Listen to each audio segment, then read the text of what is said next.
Somali loyalist Ilhan Omar calls for a gun registry, Hawaii vampire rule, and our special guests, John Petrolino and Charlie Cook. Welcome to the Loaded Mic Christmas special.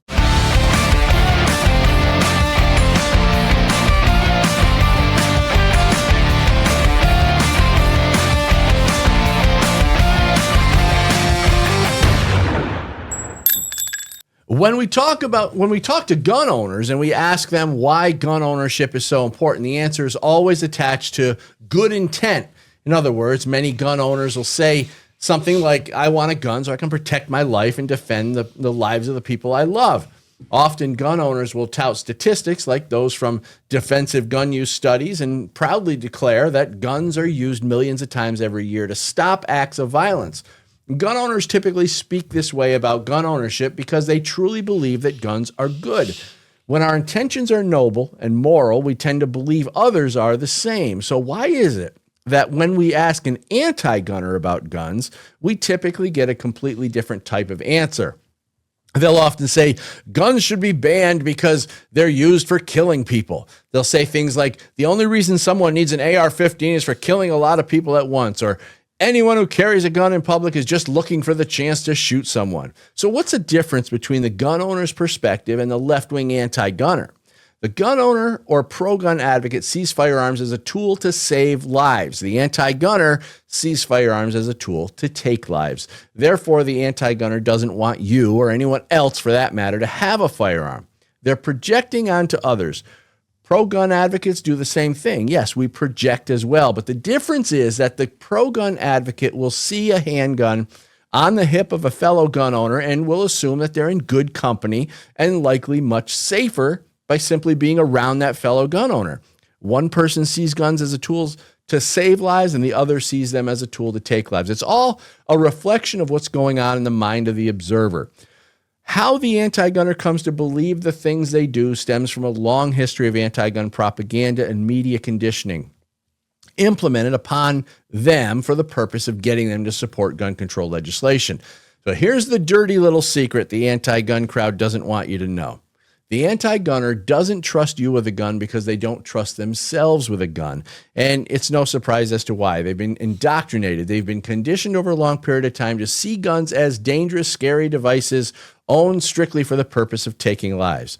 So we're going to talk about this and many other things with, when he's not dashing through the snow, he's decking the halls with boughs of holly. John Chiara. Oh. And some people say he lacks Christmas spirit. We like to call it holiday adverse. Anthony Diso. And our very special guest from Massachusetts, where the Second Amendment is measured by the feelings of whiny Democrats in the state legislature, he is the host of Riding Shotgun with Charlie, Charlie Cook. And from New Jersey, where politicians think the Second Amendment means you're allowed to watch other people skeet shoot on TV. Journalist and director for Citizens Committee for the Right to Keep and Bear Arms and editor-in-chief of The Square Reviews, John Petrolino. Oh, that was good, right? Took you all day to write those. Yeah, right.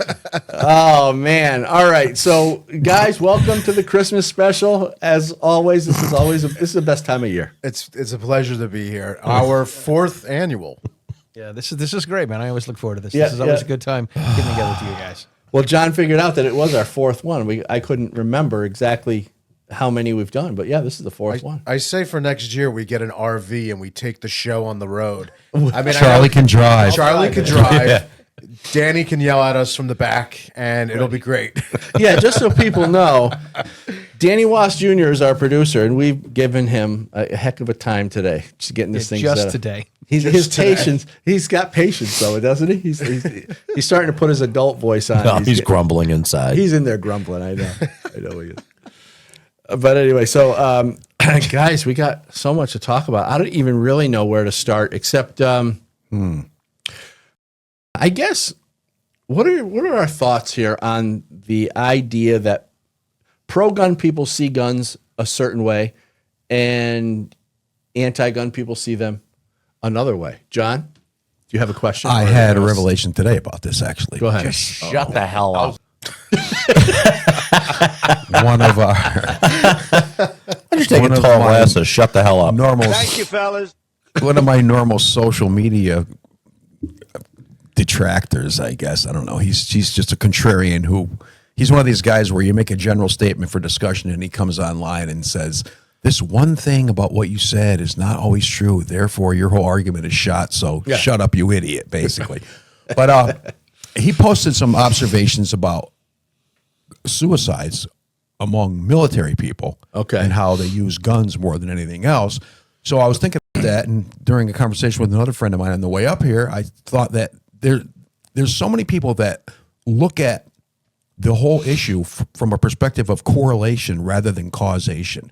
Like you said, they think because there's guns here, that's going to make people do bad things, because people that do bad things sometimes use guns. Right. So it's a really confused, shallow view of how, and it makes it really hard to argue with that because they're convinced of a simple thing. Well, there you go. And it's not ever simple like that. The thing that I always say with that, and we're going to talk more about Australia, about other stuff with Australia, but with this particular thing was they had two major gun bans in Australia, and they did it under the guise of stopping suicides, right? So it didn't, though.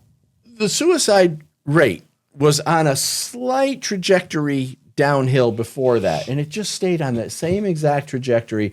The banning of the guns didn't do anything. Well, somebody doesn't choose to commit suicide because they have a gun. Right.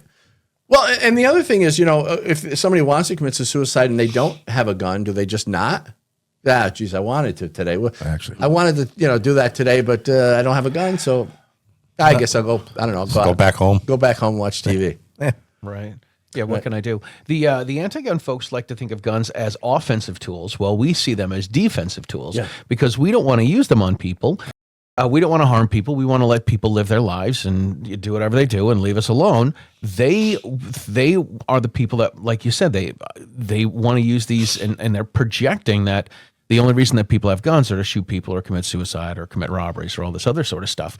But statistically, that's just so untrue, though, right? It's not accurate at all. Oh, not at all. Not at all. But how do you make that argument to people that, for some reason, seem unwilling to even look at that data like it's meaningful in some way? Right. So I went to a Christmas party recently, and it was with my friend's company. They invited me to come participate, and I used his office to teach a gun safety class, so a licensing course for somebody. And I was doing it during the week while the ladies were in the office. And one of the ladies, she's a great gal, she's very smart, freaked out. And she's like, I'm not anti-gun, I'm not comfortable with them.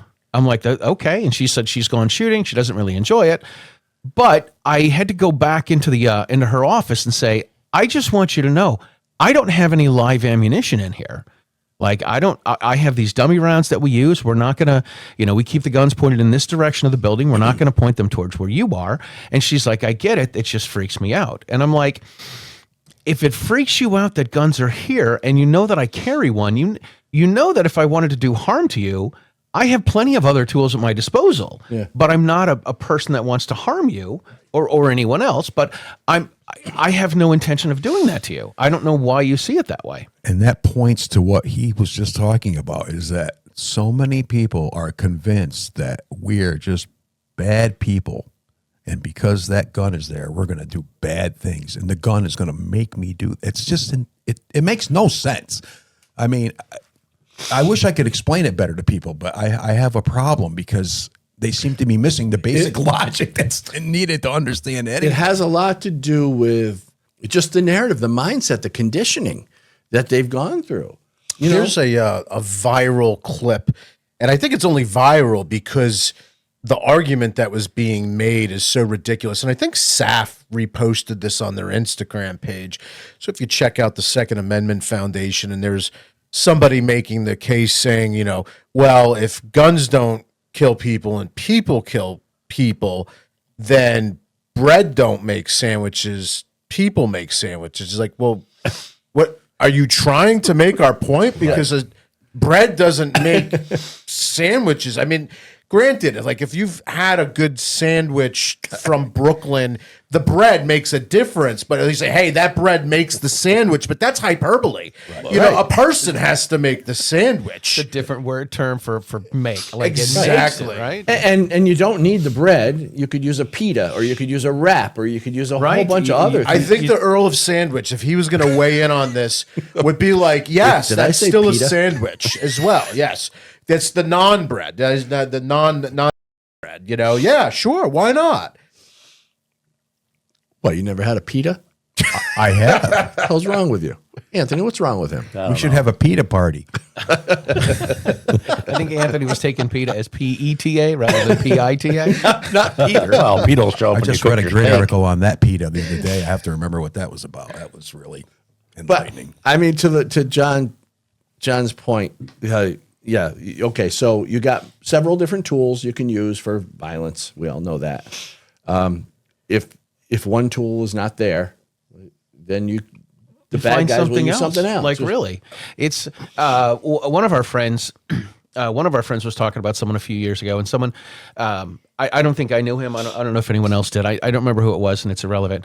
But there was somebody in the gun community that took his own life using a firearm, and she's like, for all the stuff that we've done, how could you do this? Like, how could you do it with a gun? Right? Because there are plenty of other ways that you can do this. You could overdose. You could drive off a bridge. You could, plenty of other things you could do to kill yourself. Well, I think it was at Massachusetts when they introduced their red flag law. The firearm suicide rate went down a little bit, but then the hanging suicide rate went up, Right. like a lot. Like so, it's like Well, that's why you got to look at the overall suicide. I think it was rate. at Massachusetts. Was it Massachusetts? Probably. I can't remember. I could hear Jim in the back of my head, the executive director of Goal, talking about this. So somebody fact check me and then email Charlie and get back to me. Well, put it this way. In reality, it's a lot easier to go on the internet and look up how to hang yourself than it is to go through the process of getting a legal gun in order to shoot yourself. I mean, if you have to go on the internet to learn how to hang yourself, there's a problem. I had that's two not friends right. that did it, and it was not. It was. It's like I blaming was the car confused for watching, but It's like blaming a car for drunk driving. Yeah, you go out and kill somebody.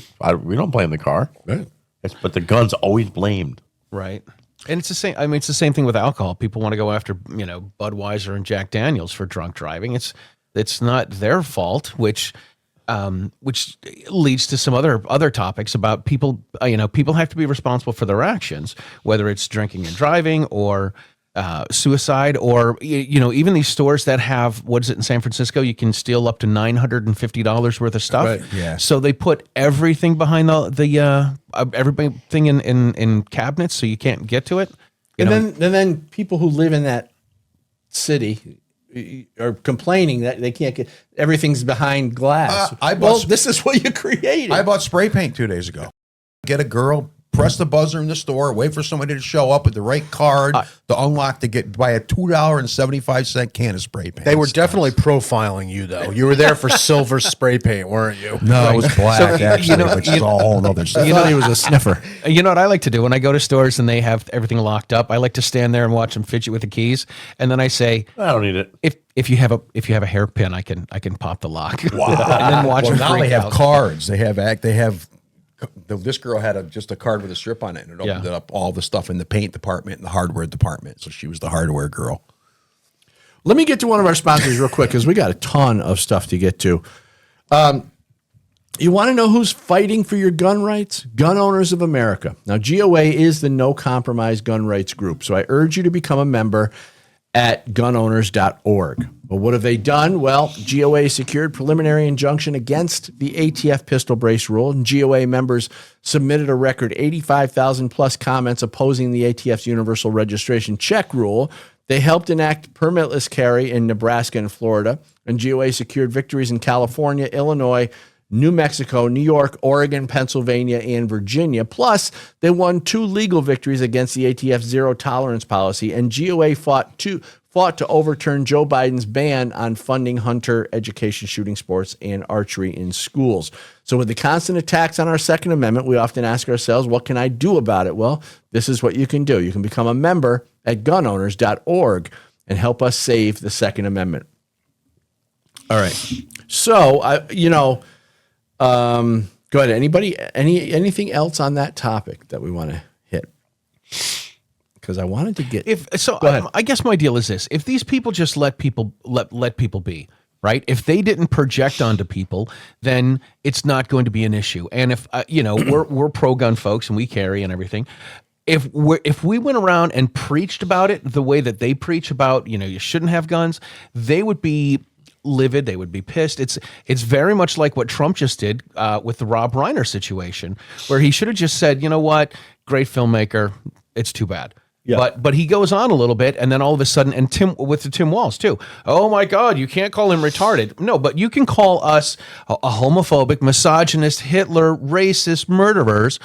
But we call you retarded, and that's the least offensive thing of all of them. Yeah, it's the least offensive. Plus, the fact that you might be retarded is going to make you do something really stupid, where the fact that you think I'm a Nazi doesn't make me do anything. Right. It's very causation. Again, it's all this stuff where I hear so much about division and dividing the country, and I'm like, you're the one that's being divided. I'm not dividing you. I don't care what you do, right? We don't care. I don't care. I don't care. You tell him, John. Something to my stomach. Watching a lot of Trailer Park Boys lately. Oh, here we Scott go. Chappelli. Anyway, binge watching will kill you. Well, God, I actually But had you a can't thought beat and him it's up because gone. you get I have elder. no idea. If I beat him up, I get elder abuse. I could put a Dana mask on. You could body slam me. Wow. Well, that Somalian, Elon Omar, has said the quiet part out loud. So Here we go. We talk about this. The thing that really aggravates the heck out of me is that this woman, she comes into the country. I guess she came in under her father or something, and then she marries her brother.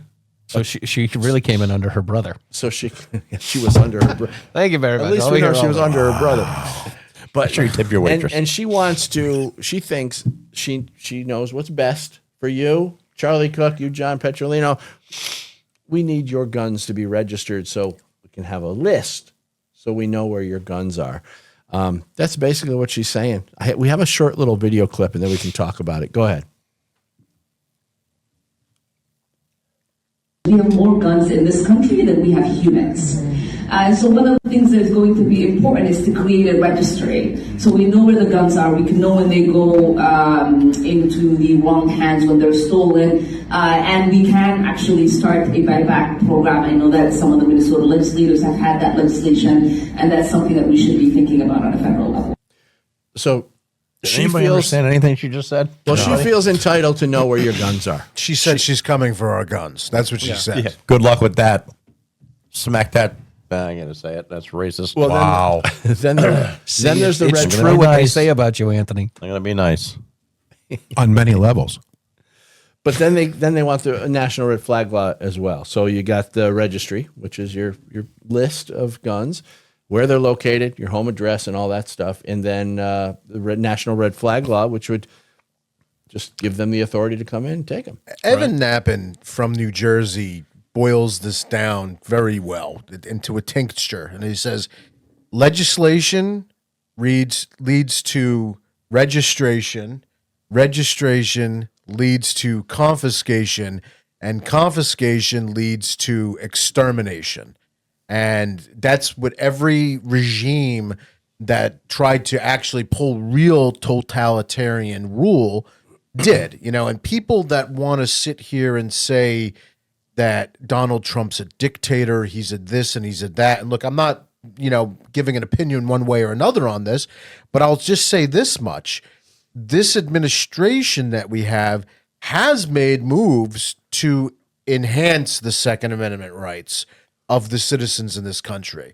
Whereas, can you think of any presidency that has done these kind of moves to return freedoms? I haven't seen any. And we could say, everyone's arguing about, is it the most pro-Second Amendment administration we've had, most pro-Second Amendment attorney general? We can argue about those things until the sun comes up. But the fact is, they really are. the most pro compared Second to the Amendment. others, Right. right? Well, I Yes. mean, honestly, up until what, 40 or 50 years ago, it wasn't an issue. Right. Like nobody's like Theodore Roosevelt is pro-gun, but FDR is anti-gun. Well, it was never an issue because everybody had guns, everybody went hunting, everybody had a shotgun and a bolt-action rifle, and everyone harvested food. It was not an issue. Except let me throw one little wrinkle into that argument. 1934, Roosevelt signed into law the National Firearms Act, which actually was the registry. And now, and I agree with John, what you said, but there's a but here. Bondi they haven't been friendly to the registry portion of that. They still are supporting that gun registry. Yeah, they got rid of the tax, the $200 NFA tax, but they're still, although Trump does good stuff, like he's pushing for national concealed carry reciprocity, they're still wishy-washy on the registry of the short barrels and stuff like that. What do you? I mean, find me one that's better. That's my answer to that. Yeah. Find me one that's better. If you could find me one that's better, I'll concede. That's all, because we've been dealing with nothing but straight up hostile. Yeah. The only other relatively pro liberty stuff that we've gotten was it the Protection of Lawful Arms Act, right? Protection of Right. lawful commerce. Yeah, yeah. Yeah, PLCs. but that was W, right? Was that W who signed that? I think so. Yeah, I think Yeah, it was. so- early 2000s. But what other pro-gun anything? Cite me one. Nothing. Yeah. Well, I think a lot of the No, problem. you're right. Isn't a lot of the problem here is that like things like marijuana, that there's federal law and state law, and often they don't see eye to eye, and there's all kinds of conflicts. Like you were saying, you drive to Florida from New York State, and you don't know where you are from state to state as far as where you can keep your firearm, how it's got to be secured, all this other stuff. It's the same way with, it would be much easier if there was a national consistency with all this stuff. That's got to be horribly confusing. Well, there was one thing I wanted to talk about later, but since you brought it up, there is United States Supreme Court added another significant Second Amendment dispute to its 25-26 calendar. The court granted cert in United States versus Hamani. We talked, Johnny and I talked about this, a case that could shape the legal landscape for millions of Americans who use marijuana and own firearms. Court is expected to hear oral arguments early 2026, and I think they're going to hopefully have an answer on this in the summer, like in July. Basically says you shouldn't have to lose your Second Amendment right because you use pot.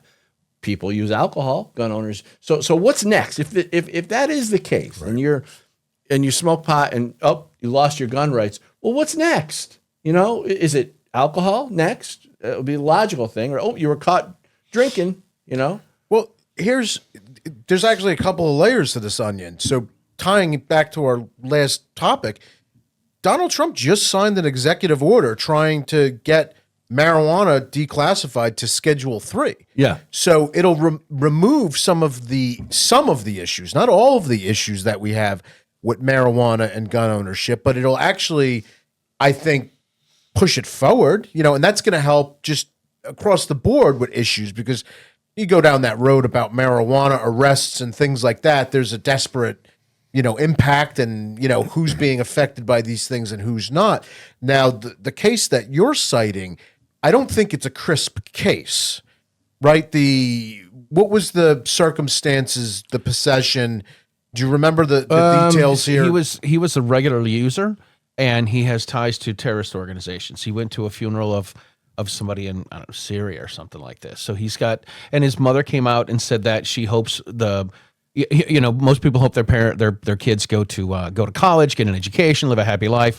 She wants her kids to die as a martyr. And to your point, Dan, the DOJ could have championed other marijuana-related cases to go to the high court, but the DOJ did petition to say, hey, we want you to take this one, which is kind of sussy. And that's no different than how Rahimi was not a crisp case. Exactly. Why would they use that case because they knew that Rahimi was not the best candidate. But the same DOJ is suing Los Angeles. They're suing who else?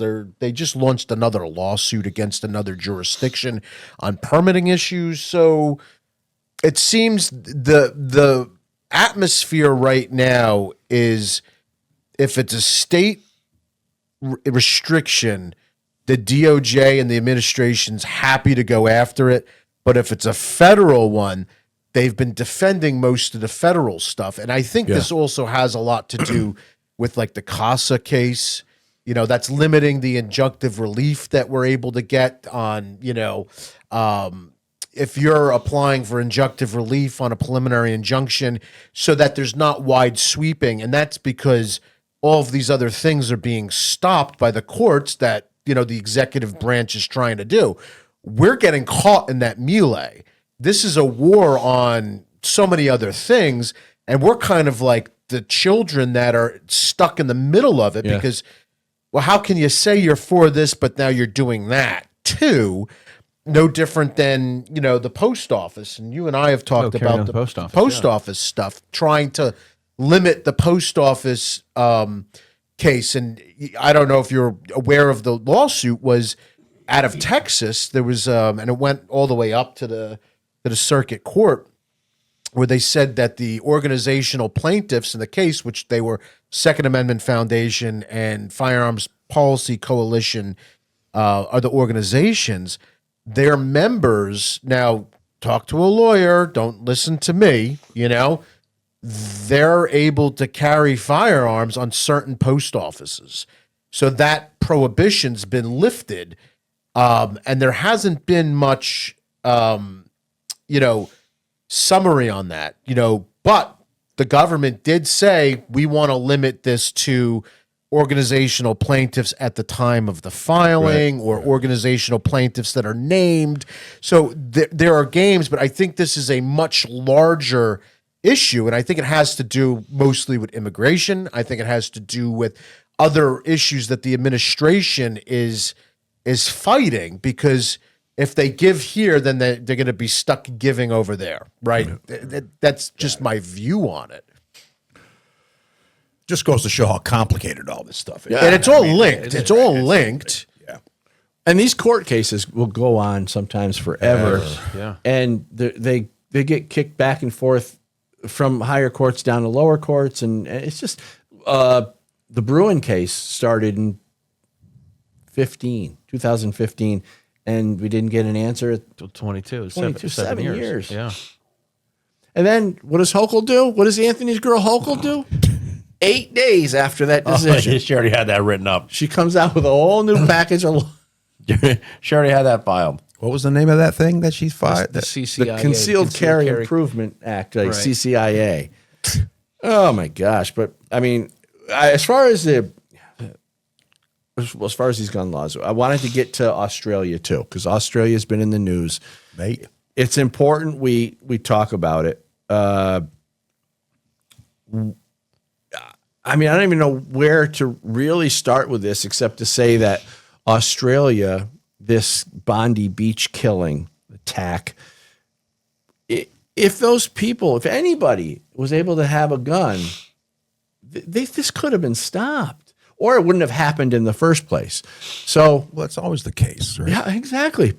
But the gun laws in Australia are so strict, and then they just use this case as another excuse to add even more gun laws. So where did the guy get the gun from? Exactly. I'm not The up with laws are so strict already. yeah, where'd he get? Well, he Crazy bought it. person who what wants were to they shoot using? people can get a Were they gun, but using nobody else can have shotguns? a gun. was The a guy on bolt-action the rifle. bridge had a bolt action rifle, and it looked like the other guy on the ground that got stopped by a guy without a gun. Right. It looked like he had a pump action shotgun with a long magazine. Like the magazine on the bottom was longer than And the he's barrel. trying to accurately shoot people with that Yeah. thing. It's like, I Like saw a long video distances. of a guy like maybe 20 or 30 yards away, and he's missing them the whole time. He's Yeah, like, he's- boom, the guy's like, I saw that video too. I can't believe the guy's not running around. So you know that there's somebody shooting at you. You can see them, and you're not hightailing it out of there. there were more. Listen, I'm going to say this one time to anyone. If you're videotaping yourself being shot at, you're a moron. Like, did you see the videos of people that they're making videos? They're trying to see where the people. I'm like, is this Hide where behind we're a at rock. as a society? Are you this stupid? Yeah, it's The last thing I want to do is video my death, number one. But they're like, That's so yeah, it's insane. It's insane. And the I haven't had this discussion with anybody, but the man that the hero that attacked the guy, like he picked up the shotgun, pointed it at him. I wasn't sure if he was didn't know how to work the shotgun, because that's one thing I heard. And then I heard one that said, he shouldn't be taking the law into his hands. And I'm like, he's already seen people shoot people. Now he's going to shoot a defenseless man who just do you know what I mean? And this guy had plenty of time. I guess it was a father and son, right? And I think the father. I'm assuming the father was on the with the bolt action rifle on the bridge. the bolt action. Yep. Yeah, and the kid, the son, he's full grown adult, went right back to where the father was. And I think one of them ended up getting shot. Yeah, the father's dead. Okay, they both got shot, right? Yeah. Yeah, they killed the father. I think. I'm not sure what the status is on the son, but the father's dead. Well, you can get him. You can. They said he was a legal gun owner and he had 6 firearms. Now, so that must mean he was a legal gun owner in Australia. okay. So, but everybody else, was there any other guns? I mean, obviously, Apparently you can't- not. Obviously, Australia's laws don't legally allow you to have a gun there on the beach. In your bathing suit. What's that? In your bathing suit. Well, you'd be surprised in America how many people have handguns in their shoes I on might the be beach. surprised. I agree. Well, yeah, that makes sense. Anthony, you have to put it in the in the front part, not the back part. Yeah, they did all the way up in the toe and nobody will find it. It's under the taint with the barrel facing the other way. There we go. There we go. Just to talk a little bit about some of Australia's gun restrictions, semi-automatic rimfire rifles. They got a wide range of firearms prohibited, fully automatic firearms, machine guns, the so-called assault rifles, all sorts of basically. Even I think they even talk about bolt action, pump action shotguns are restricted. Magazine capacity greater than 5 rounds. This is another thing that really annoys me. It's like they don't want the good guys to have more than 5 rounds. And then you got a guy like that with a giant magazine. Right. Well, I think the son was walking around. He had like one of these competitor belts with it was essentially a bandolero, like you'd see the Frito Bandito wearing, right? Like he had a competition belt with shotgun shells on top of each other. And if you watch the competitive shooters, they just pick those things up and slide them right in. And he had one of those on his belt. So here's the thing. Do the lefties, when they watch CNN and they learn all this information, CNN, MSNBC, do they for a minute say, the gun laws didn't work to stop these bad guys, so We should add more. right. Do they ever stop to look at it like rationally and logically? They still think that criminals obey the law, I guess. Well, like the magazine capacity restriction, if they know that there's a 5-round limit, and it's obvious that, like Charlie's saying, the guy had his freaking He had looked like he had a pouch on as well. Like when you go to the shotgun range and you catch your clays, he had one of those big black pouches, the canvas pouch where you put your shells in. I had 30, Right? 40, 50 rounds on him at least, right? Of course. Look at the guy at the carnival handing you quarters. Yeah, exactly. But do the anti-gun supporters ever look at this and go, No. it doesn't work. These laws don't work. Well, I think they might, even if they do look at it, I think it's like a lot of things. That's not going to change their mind on the overall concept that they have about guns. Like, oh, well, that's that situation. That doesn't mean that this person should have a gun just because this thing happened. And that's part of the education problem, right? Is making them see the reality of it's the seconds that matter. Let's call the cops. Really? That's another thing. That's another What's whole that going to take? 10, 15, 20 minutes? You going to be okay Well, they with said that? the cops didn't even go in, did they? They took them. Yeah, there were two. I saw 2 pictures. I mean, again, this is you see it on the internet. Yeah, nothing on the internet's real anymore. There were 2 police officers that had their arms up, and they weren't had their arms up in the surrender position. Well, there's a great article in News 2A. Our friends of ours over at News 2A, Sean and Grant, got a great publication. Check out News 2A. But a great article called Why Teachers Should Be Armed, Lessons from First 30 Seconds by a guy that we know named Charlie Cook. I know that guy. Wow. Yeah. You know, He's handsome. I do know him. I'm quite familiar with him. so tell us about the quick response versus and the cops and the So this past a year or so, I've had 3 opportunities to interview Ed Monk. Ed Monk is a 24 years Army veteran, became a teacher, when he retired from the military, he became a teacher, got a teaching job in Kentucky. And on the first day, when the teachers get together, they said, all right, well, here's what we're going to do. If there's a shooting, everybody's going to close their doors and hide over here in the corner. And he was like, well, that doesn't seem right, because I spent the last 24 years, you put everyone together, you can shoot everybody.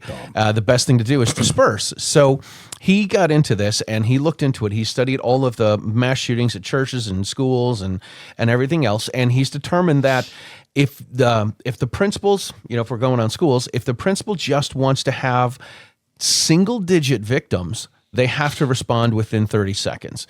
There's no way you're going to have 0 victims if a shooting starts, right? Somebody's going to get shot. Maybe they're not going to die, but somebody's going to get shot. If you want it to be 0 to 9 people, or 1 to 9 people, you have to respond within 30 seconds. And of course, and this is, I feel ridiculous telling my non-gun friends this.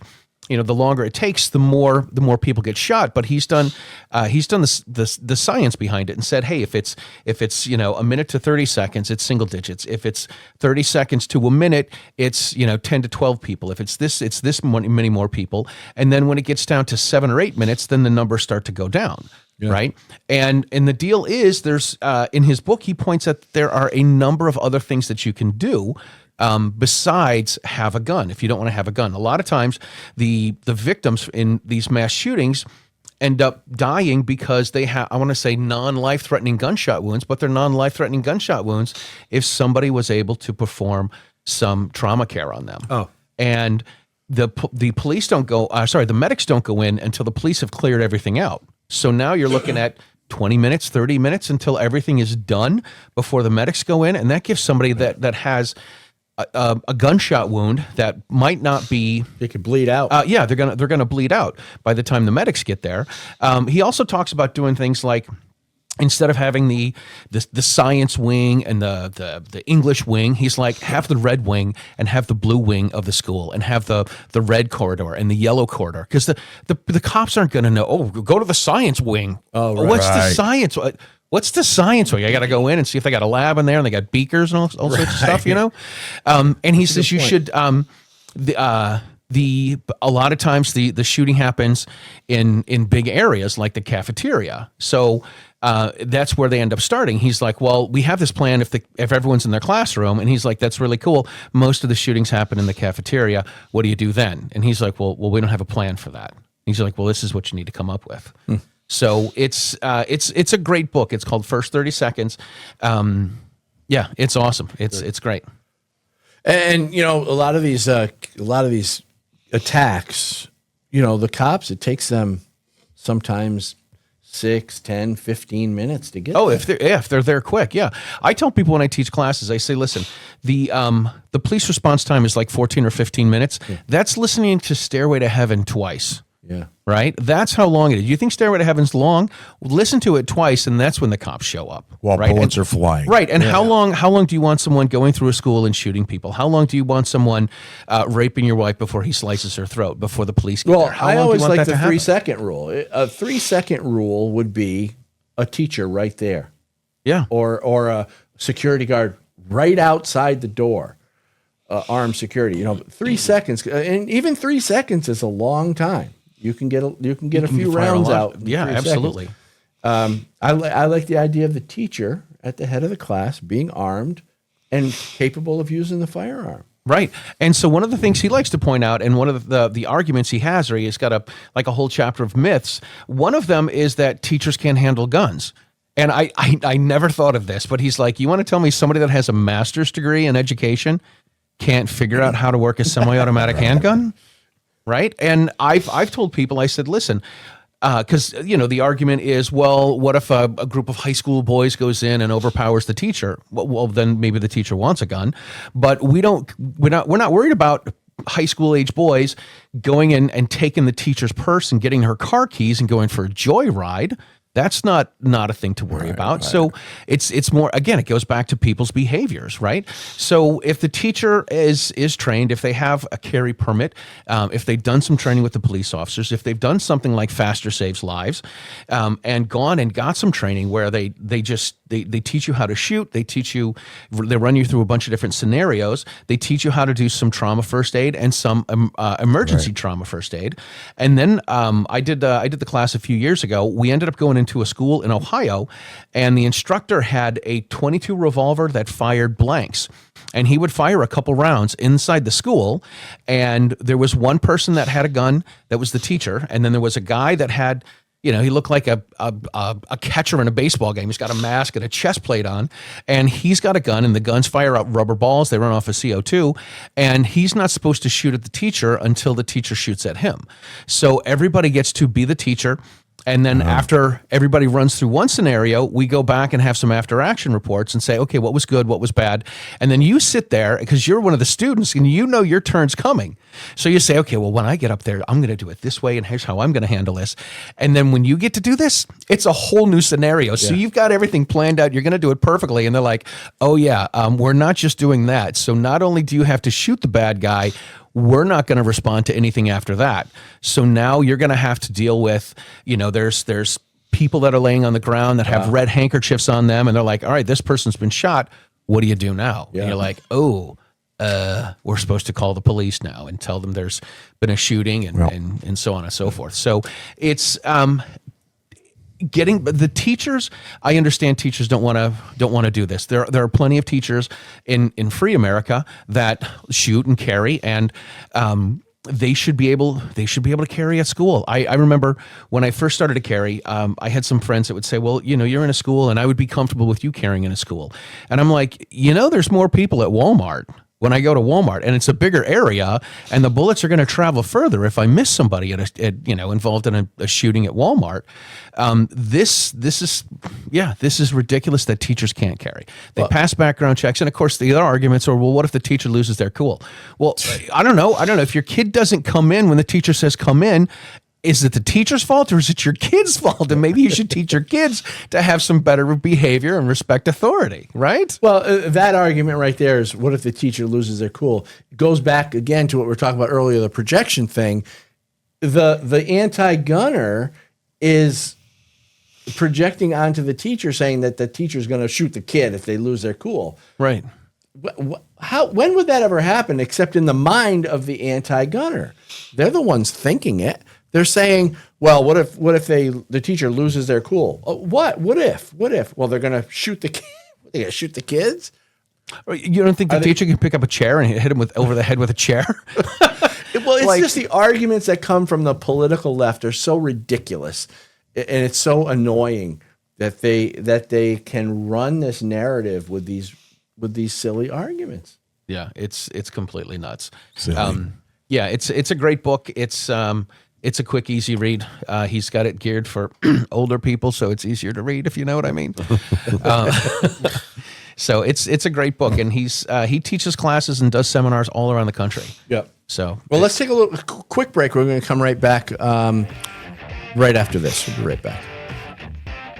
The Cali Key removes your AR from the definition of an assault weapon. It lets you keep your rifle with all its features, avoid registration hassles, and transport in hostile jurisdictions. The Cali Key also lets you hunt in jurisdictions like Pennsylvania and enhances long-range precision shooting. Cali Key's expert legal opinions empower informed decisions, and sales help grassroots Second Amendment organizations. Cali Key is your tool to keep and equip your AR, empower yourself, and defend your civil rights. Our founding fathers saw them coming over 200 years away. That's why they wrote the Second Amendment. Join us in the fight to preserve your gun rights and stop unconstitutional gun control. Gun Owners of America is the country's only no-compromise gun rights organization. Not only do we inform and educate, but we bring the fight to court and win. Your God-given right to keep and bear arms is our top priority. Become a member today and help us take back America. Join us at gunowners.org.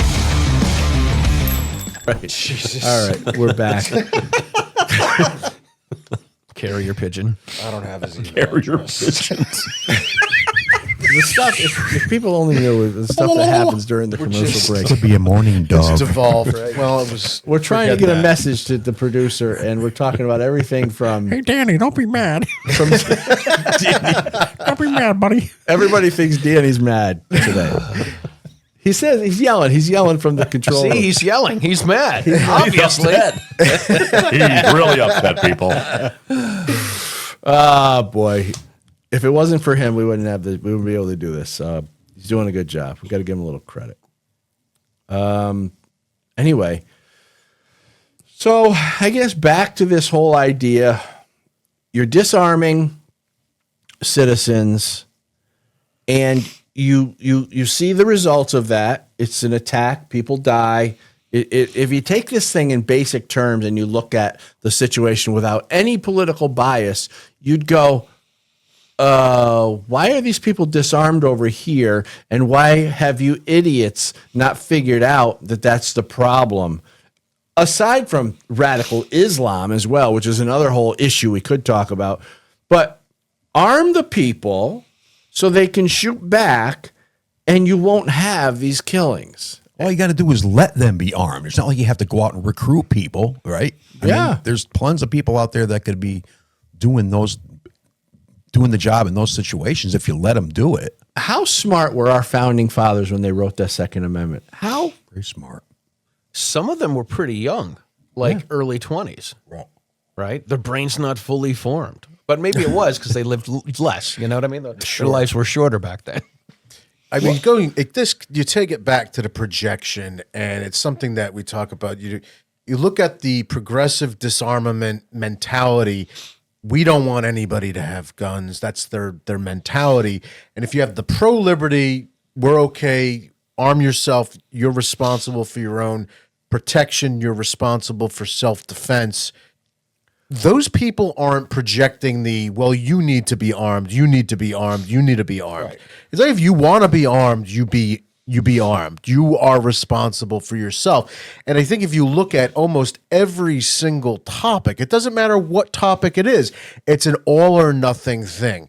And it's pick one, right? And we're going to punish everyone because, there's bad actors out there. Say, well, if we didn't have this law in place, then those kids might get in trouble at home if their parents knew what they were doing, and then they would get beat, and that's a problem. Well, is it against the law for them to get beat in the first place? Yes, it is. So what are we doing here? We're making laws on top of laws. And that projection mentality that we were talking about earlier, it's rampant with that, I guess the more we mentality versus the me mentality. Yeah. And there's nothing wrong with saying, I want to protect me. Right. Right. We should have that option to do so. Well, that should be first. You would think. Otherwise, what are you doing after that? So then we got to ask ourselves, so why? What is their goal? Why does the political left want to tell you what to do? Everybody, exactly. Why do they want everybody unarmed and defenseless? So you can't do anything about it. You can't do anything, right? So it's always and they know it's their political opposition. Now think about this. If the political left were the gun owners and the narrative was switched, what would they would have a completely different mindset because they know that as a matter of fact, some Democrats now, there are a lot of Democrats who own guns, which is another concept that I don't understand. How can you support that party if you actually want to protect your gun rights? Because Hillary will kill them. But just the idea that they want their political opposition disarmed at all costs. I mean, they're willing to go to extremes. I mean, you got Ilhan Omar talking about gun registries, And you got Moms Demand Action, which I'm going to be putting an article out on this shortly. Moms Demand Action is pushing now for gun safe, safes in the home requirements. Keep your guns locked up in your home type stuff. And the only way to enforce that is to go into your home, right? Break the Fourth Amendment and go in and have search and seize your have house. have searches and inspections. Before we get too far, I want to bring something up. In 2020, I had one of my colleagues reached out to me, and very liberal Democrat reached out to me and said, "Hey, I want to take one of your classes to get my license." I'm like, "Cool, that's great." He's like, "How do you feel about that?" I said, "Are you paying in cash or are you using Venmo?" Like I don't have any strong feelings either way. Cash is good. Let's do that. He's like, "Well, we don't agree on things politically." I'm like, "So what?" And he's like, "Well, you're not afraid that I'm going to shoot you?" I'm like, "No, I'm not afraid." Oh, my God. I said, but if I think you're a threat to me and you're going to shoot me, I'll shoot you right back. Like, that's my game plan. Isn't that interesting that Right? you say that? Like, why would I think that you're going to shoot me just because you have a gun? Because that's what he thinks. Exactly. projection. It's total. That's projection. Say we have the same constitutional rights, dummy. Yeah. Why? It's yeah, and it I'm like, what's wrong with you? right. That's, It's I had one of the guys I used to play in a band with was we had this discussion about background checks and universal background checks. So I said if I've got a gun license and I got a friend that has a gun license, I should be able to sell him the gun or transfer it to him and let him borrow it, whatever. He's like, "Oh, you should do a background check on him." I'm like, "Why?" He's like, "Well, what if he committed a crime?" He's got a gun license that says he doesn't commit crimes. Well, he could have. If he would have committed a crime, they would have taken his gun license and confiscated his guns. And then he's a little Jamaican dude, right? So I said, "So how long have you been in the country?" And he's like, "Well, I've been here for 25 years. I'm like, "When did you go through a background check?" He's like, "I haven't been through a background check." I'm like, "I don't know that you're not a criminal." He's, "Well, I've had the same job for, why would I need a background check?" I'm like, "For your job." He's like, I've been with the same job for 25 years. I've never had to do a background check. I'm like, "But then you could be a criminal because you haven't passed any." I go through one for my school jobs. I go one through my Mass license, for my Utah license, for all the stuff that I have. I got to go through background checks. You haven't been through any. You could very well be a criminal, and I just don't know it. And then we hung up and haven't talked. That relationship went out the window, didn't it? Right up Gone. Done. For pointing out the reality of the situation, Yeah. right? And that's all. But that speaks volumes, though, about how some people don't even think about why they think the way they do, and they just go along with whatever. The consensus thing is brutal. I know. It's brutal. So, Go ahead, Charlie, real quick, because we got to take a break. Getting right back into the thing we were just talking about is the only way they're going to know if you have your guns properly secured is if they come into your house. Right. And if it leads to, this is one of the things that came up in Massachusetts a couple of years ago. They're like, "Hey, if they give us if they can't have the gun registration, then they can do it by saying, well, in order to secure your guns, you have to have one of those big Liberty safes. No, maybe not Liberty safes, but these are the only I can think of, right? You have to have one of those big metal safes that's fireproof and, $3,000 and weighs 600 pounds. That's the only way you can keep your gun safe." And then it would become an insurance thing. And now the insurance company can come in and say, "Hey, listen, if we're going to insure your guns, we have to know what guns you have." Exactly. And then they can give all that information right to the government. Exactly. That's just another way to get into your house. That whole safe storage crap. But we got to we're gonna end part 1 right now. We're gonna stick around for part 2. This is gonna be an extended version of the show today. So Charlie Cook, John Petrolino, thank you for being here. Stick around for part 2 of our Christmas special. I'm Dan Wass, and this is the Loaded. We're rolling. All right, we're back. We're back. All right. So during the break, Anthony was feeling a the kinship. studio for a while started there, to man. erupt. The studio started to erupt in an anger toward Jelly Roll, and I don't even know what's going on. So I'm just going to leave it to Charlie because he's fired up about I this. am Go. so fired up. So Dun, dun. I have God bless Jelly Roll for the way he's turned his life around. Got it. Great. He was a drug dealer. He went to prison for a long time. He's got all those 96 prison tats that he's got there. Big as a house, right? Big as a house. Whoa. No, Pump he the makes- brakes, buddy. Hey. Pump If the he brakes. sat, if he was on the couch The with casting us, couch over here if is he not was on the looking couch kind with to, us, to my they'd need- physique. they wouldn't I'm need just saying. plywood underneath this. They'd need two by There's fours. plywood. Yes, they had to Need put 2x4s wood. for Jelly Roll. All right, so anyhow. my deal with Jelly Roll is this: I don't really care for his music. God bless him. He became successful and famous and rich and all this stuff. This week he got in. Oh, so there's two things. Oh, There's you want multiple to talk about things. You want to talk about Jelly Roll for another reason? I got another reason. So, Jelly Roll, he can't. Now we can get into the gun stuff. He can't possess guns, That's and what I was he got his talking license. about. Right. That's not what I'm talking about. I am livid that Jelly Roll was inducted into the Grand Ole Opry recently. But he's only been around for a year. That's what I'm saying. That's Charlie Daniels started gigging in the 1950s. He didn't get inducted, I think, until 2007. He spent 50 years on the road, writing tunes, getting awards, played for presidents, been on Air Force One, the whole thing. Charlie Daniels influenced everybody forever. He played with Bob Dylan on the Nashville Skyline stuff. He's Charlie fucking Daniels. And it took him 50 years to get into the Grand Ole And it Opry. took pork roll 1 year.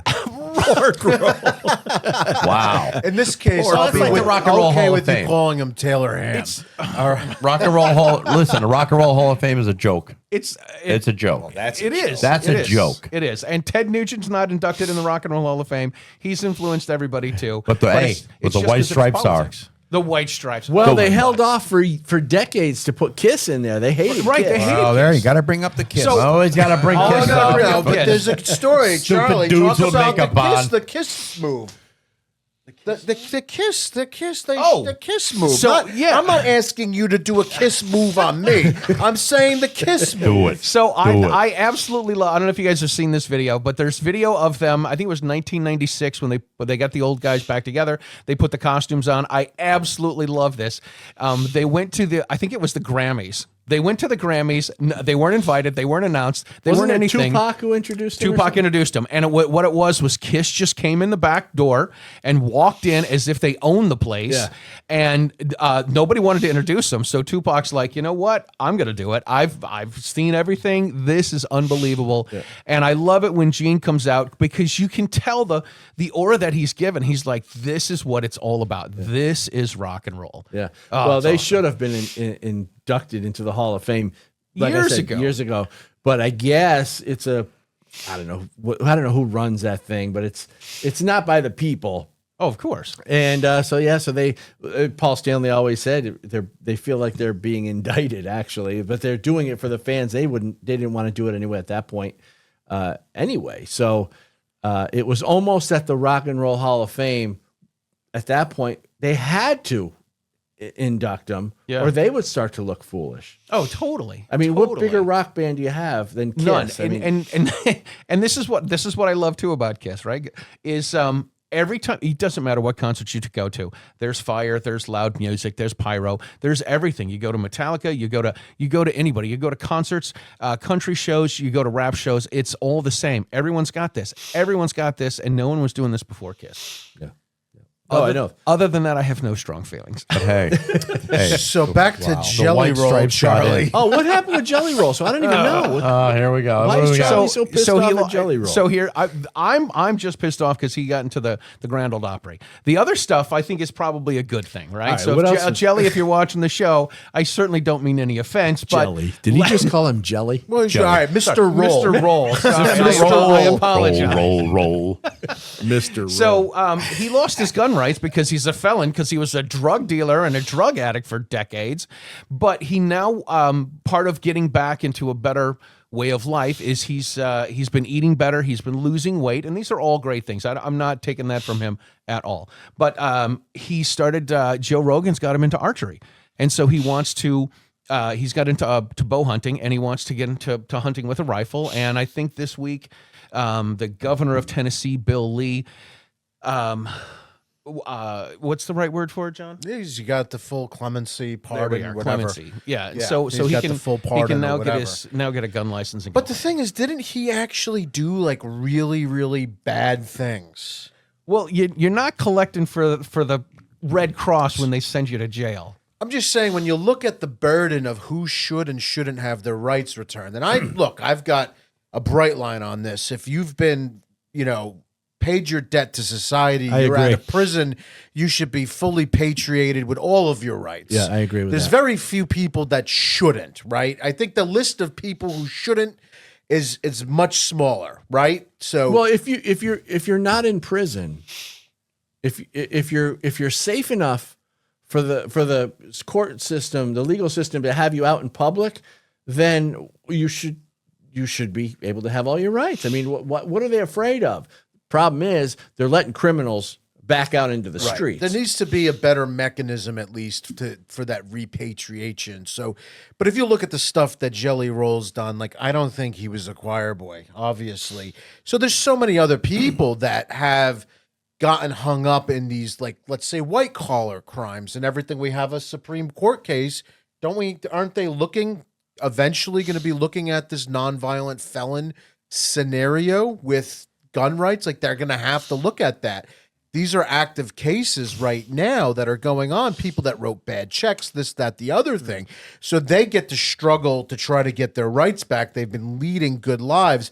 But Mr. Roll, who's just famous, is now able to get that full pardon and clemency and whatever. And that's kind of where I have an issue, because there's so many other people that should just have their rights returned to them by an edict. Right. And if these people aren't safe enough to be, if they're safe enough to be in society, then let them have their rights back. If they're not, then let's keep them locked up. So let's just hope Jelly Roll doesn't go out and do anything stupid now that he's pardoned. Or listen to the show, Right? because she's going to come after Charlie. Great. Freedom of speech. Don't worry about that. My last roll. name is PETROLINO. Oh, get out of here.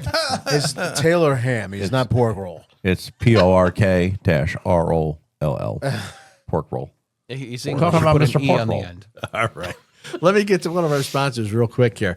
The Cali Key. Now, this device, the Cali Key, removes your AR from the definition of so-called assault weapon. Did you know that when so-called assault weapon ban lists are created, they exclude manually operated bolt-action firearms? So just by dropping the Cali Key into your direct impingement AR in place of your semi-automatic BCG, you'll have a bolt-action rifle. Falls outside of the definition of an assault weapon. You don't need to do anything else. So give the Cali Key a look, because with it, you could retain all your rifle's features, avoid registration complications, revive your black rifle sales as an FFL, regain the ability to do private party transfers, legally transport across hostile jurisdictions, hunt with your AR in areas like Pennsylvania, and enhance long-range precision and quiet or suppressed shooting. Cali Key has state-specific expert attorney opinions on its website and supports grassroots Second Amendment organizations with its sales. Cali Key's mission is to empower customers and claw back our civil liberties. So go to CaliKey.com and use the discount code LOADED. All right. So are we off Jelly Roll? Yes, Are we done with I've calmed down. Everything will be cool. Like a 20-minute rant. Has Charlie settled down? There's so many beeps in there. He's not even going to understand what he was saying. That's a beep. That's a beep. That's a beep, beep, beep, beep. We should mention, Charlie and I are going to SHOT Show this year, 2026 SHOT Show. It's at the Venetian Expo, Caesars Forum in Las Vegas. We will be there. The rest of these bums aren't going. Are you bringing the wife? No. So you're going to ride on a plane by yourself? Are you going to be scared? Is that a projection? Would you be? Would I be? I would. That's why these guys aren't going. Scared. Just piles in the aisles. Piles in the aisle. Piles in the eye. Go ahead. Tell the pile in the, who had the pile in the Anthony aisle did. story? Go ahead. Last time we went to SHOT Show, the pile in the Yeah, aisle. they got up to get off the plane, and the old guy was trying to push his way through. And Oh, she was the stewardess was saying stewardess sit was down. saying, right? sit down. And He was like, if you want to pile in the aisle, you're going to let me go in the bathroom. I would have loved to see him drop trow and take a dump in the aisle, but that would have been good. I mean, Yeah, that would have been, yeah. But SHOT Show, just so everybody knows, anybody watching the show would probably already know, it's the biggest national firearm and gun rights expo, right? How would you describe it? It's everything. It's not just guns and ammunition and shooting. It's hunting and outdoors. So if you're if you have boats, if you have motors for boats, if you're fishing stuff, if you have Gosh, what else? Anything that's revolved around hunting. If you have camouflage, if you have hunter orange, if you have hats, if you have trail cameras, anything that's got to do with fishing. So again, rods and reels and boats and trollers. Anything that's related to outdoors is going to be there. And it's people want to, I remember hearing about the SHOT Show and thinking, oh my God, it's got to be the coolest thing ever.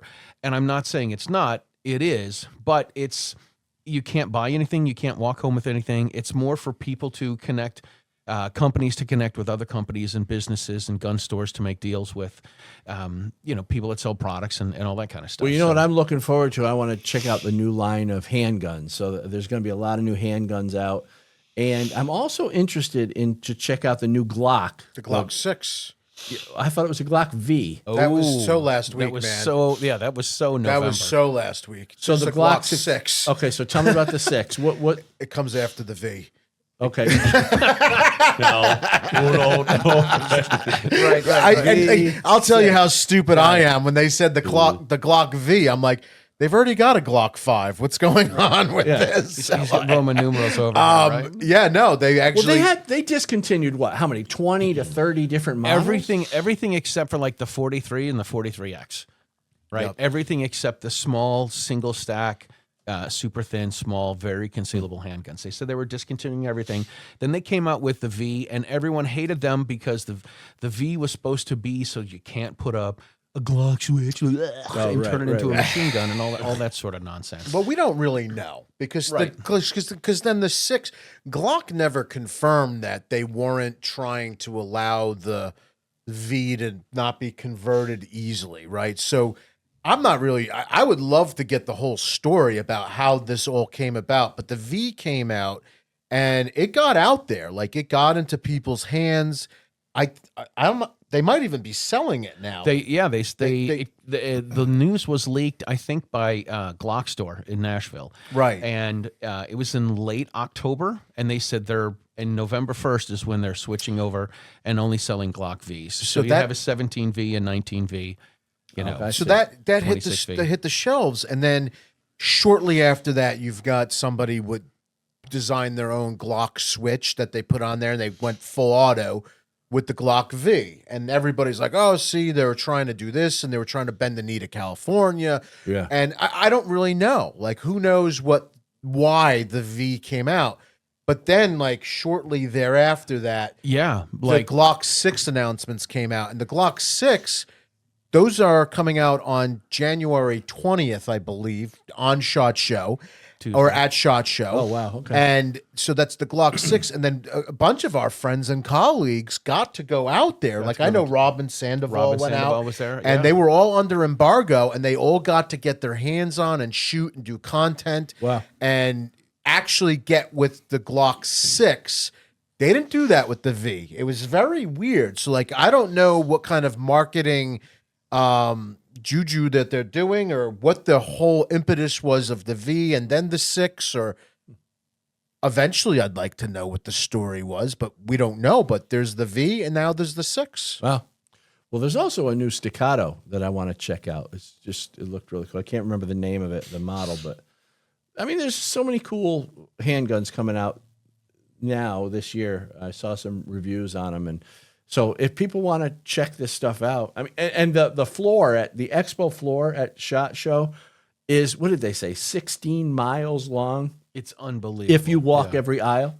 Yeah, it's something. I mean, I've heard people say the stats. It's something crazy. Like, if you went to every booth and stayed there for 7 seconds a booth, you still wouldn't catch everything, because they have the main floor, they have a basement floor. I think they have 2 other floors. Yeah. There's the main floor, then there's the law enforcement floor, and then there's another section where they have stuff. And then Caesars. Across the hall, across the street, they have the Caesars Forum, which is, it's not as big, but it's still got a ton of stuff. Wow. Well, Charlie, you and I are going to have a blast. I don't know about these clowns. Are you guys staying together? Same hotel. Yeah. So you're going to have a room all to yourself? Connecting doors. Of course. You know what they say? I don't know What happens in Vegas? Days in Vegas. Well, I snore, so I don't want to. What's the first thing I was thinking of? It's all good. So anyway, so that's it. January 20th through 23rd at the Venetian Expo Caesars Forum in Las Vegas. Get yourself set up to go to the SHOT Show. It's going to be great. Charlie and I are going to be out there. We're going to be interviewing people, and we're going to be doing interviews ourselves, talking about Second Amendment issues, and it's gonna be a lot of fun, as it always is, right? It always is, And we can always get in trouble. There's always it's all day. Like people, the tiring thing is when people say they want to go to shot, and they, you get there on whatever Monday or Tuesday when it kicks off, and then by Wednesday night you're just dragging tail. Yeah. Like you're on the go. You're walking 10 to 12 miles every day. You're indoors. You're getting the oxygen piped in all the time. I legit have had nightmares where I've been out and nightmares about me being at Vegas and getting lost and not being able to find my way out of a casino. What's also coming up, and Charlie and I are going to it, is the Great American Outdoor Show. That's February, I think, was it 7th is when it is? Yeah, it's like 9 or 10 days long. 9 days straight, and that's in Pennsylvania. And so those of you who are not, industry side, so SHOT Show, you have to be in the industry or media to really get in there. And again, you're not able to buy stuff, but shows like the Great American Outdoor Show, that's open to the general public. You can get in there. Yeah, and I think, excuse me, I'm not 100% sure on this, but I think all you have to be is an NRA member. Or pay the ticket or whatever. Yeah, I'm not really sure. Right, I think if you pay the ticket, you get an NRA membership. Yeah. So you got to be an NRA member. It's a lot of the same stuff. It's a lot of the same vendors, and it's 2 weeks after SHOT Show. But they're there for 9 days, which when you talk to the folks, it's a long time. And you can buy stuff, though. Yeah, you can buy buy stuff. stuff. So you go there and go. yeah. Well, that's Road it. trip. I like to leave with something, right? Yeah. Yeah, Like a knife. A knife, So whatever. So, John, if you want and arrow? to put up John Petrolino's little mug there, and let Danny get a picture of this. So John has a website called The Square Reviews, and last year we went and worked a little bit in Massachusetts. You can lawfully have out the front knives now. So he went and talked to some people, and he came, dragged me back there, and he's like, listen, I've got a website, thesquarereviews.com. I can't have these, but Charlie's one of my writers. If you set him up with a couple of out the front knives, we can write a review on those. So that was pretty cool. So I got to drive home with a couple of out the front knives. Well, you're not the only The Square Reviews contributor that we have in the this house is as true. well. I think Mr. Producer, Danny Wass Jr., has also been giving us content too. So thank you, Danny, for your contributions. He said you're welcome from the other room. So the Great American Outdoor Shows, it's pretty cool, and it's they have demonstrations with dogs and horses and motorboats and all sorts of stuff. So it's really cool. Dogs and horses and Dogs and horses and motorboats. What's Anthony pointing at? Put He those was two waiting, on. He was waiting for his suggestion to come up on the screen. No, he has Santa peeking over petrol. Nice. Oh, look at him! Look. Nice. He's sniffing him. Yeah, that's good. Joe Biden. He's the sniffer. Oh, good Lord, help me. Good Lord. All right. Trying to get serious. Johnny P's been talking a lot about Jersey. Now, it's Jersey. important that somebody in this country, a writer, is talking about Jersey. And you got the market cornered on this. You just did an article not too long ago. New Jersey man's guns were returned after a lawsuit filed over confiscation. Can you tell us a little bit about this? Sure. And it's a very interesting, and it's complicated, but it's not complicated. What makes it complicated is the guy that got his guns confiscated, he got his guns confiscated because something dealing with his wife. It had nothing to do with him. So this is in Fort Lee, New Jersey, and his wife ended up in the hospital. It turns out it was pregnancy-related issues, but there was a language barrier. So English second language, not really communicating well. Anyhow, the people in the hospital ended up thinking that this woman was wrongly thought that she was in some sort of peril and involuntarily committed her to an institute. Okay. So the Fort Lee Police Department show up at this guy's house and they're like, you need to give us your guns because your wife is been committed. And, he doesn't want to create problems. So he doesn't really know to assert all of his rights, Fourth, Fifth, Sixth Amendment. Just remember that, people. 4, 5, 6, right? You can assert your rights. Ends up giving his firearms over, and now trying to fight to get his firearms back. She ends up coming out of the hospital. They figure out that it was kind of a misunderstanding. But now the prosecutor's office and the Fort Lee police in that area wanted him to get her medical records to show them that she's not a threat or an issue, which he's not a party to her medical records. That has nothing to do with it.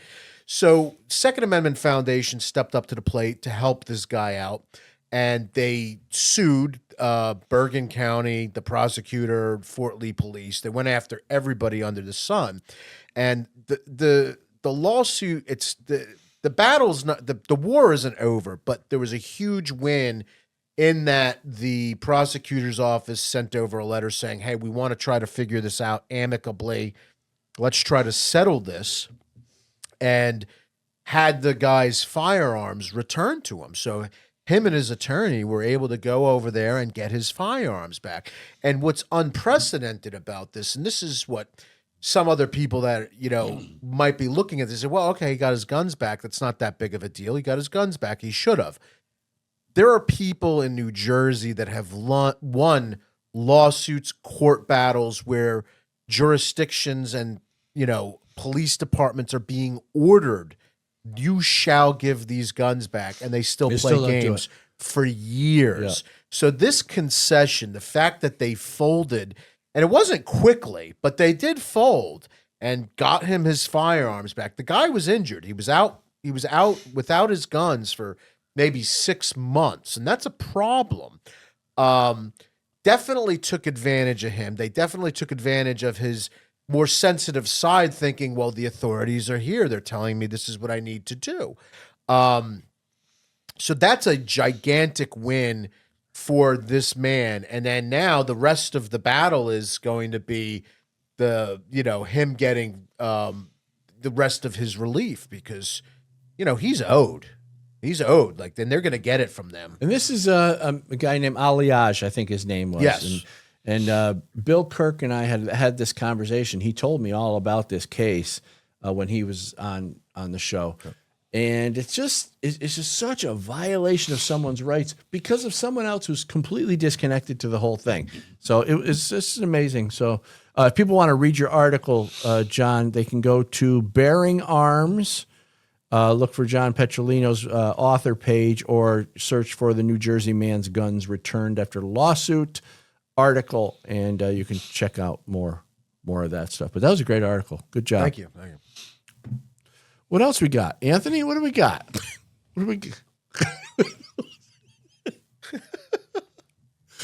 John's got his. I got nothing. Thank you, fellas. Thanks, Bill. Good night. Okay. I do want something we can talk about here. Come on. I was waiting. Online. I've been kind of waiting to talk about this because this is a pretty important. Let's talk about the Brown University killing, the attack, and the fact that, again, people are getting attacked in gun-free zones. And when are people going to learn? What are your thoughts on this? Their thought is take your guns away and it won't happen again. And it always happens in a gun-free zone. Makes no sense, right? Without cameras. That force field. Without cameras. That force field never Cameras works. somewhere, right? But 1,200 cameras that aren't there. Yeah. 1,200 cameras, none of them work. 1,200 cameras that don't work. Right. They got them from the Epstein. That's what I was going to say. They're the Epstein, Riker Island, But they have cameras. $1 billion.